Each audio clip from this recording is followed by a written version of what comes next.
Israel और Hamas के बीच लंबे अरसे से जंग जारी है। इस जंग की वजह से अब तक अकेले गाजा में 37,000 से ज्यादा लोगों की मौत हो चुकी है। जहां दुनिया भर में इस जंग को रोकने के लिए एहतजाज देखे जा रहे हैं, वहीं इसराइल में भी जंगबंदी की मांग तेज हो रही है।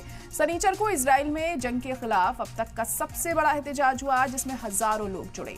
इजरायली शहर तेल अवीव में पीएम बेंजामिन नेतन्याहू के खिलाफ रैली निकाली गई। रैली में लोगों के हाथ में प्राइम मिनिस्टर और जंग रोको के नारों वाले बैनर देखने को मिले। मुजाहिरीन के साथ ही पीएम बदलने और हमास की कैद से लोगों को वापस लाने की भी मांग की गई।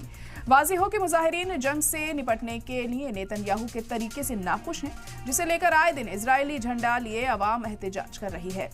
इधर नेतन्याहू हुकूमत का कहना है कि वो तब तक जंग नहीं रोकेंगे जब तक हमास पूरी तरह से तबाह नहीं हो जाता। बता दें कि हमास के कब्जे से कम 112 इजरायली यरगमाली हैं।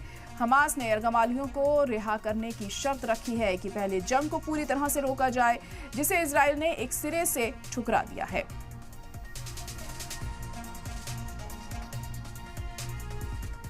I'm here to demonstrate and ask my government and all the government in the whole world, please do sign the deal, sign Netanyahu deal. Just do it. Bring them back home to their children, to their parents, to their families. We are all broken and tired, and we want to make end to this tragedy. तो लगातार यरगमालियों की रिहाई की मांग कर रहे हैं, एहतजाज किया जा रहा है तेल अवीव की सड़कों पर। और ऐसा पहली बार नहीं है कि हम ये एहतजाज देख रहे हो। यहाँ पर इसराइल के तमाम लोग लगातार ये मांग कर रहे हैं कि नेतन्याहू अपना इस्तीफा दें।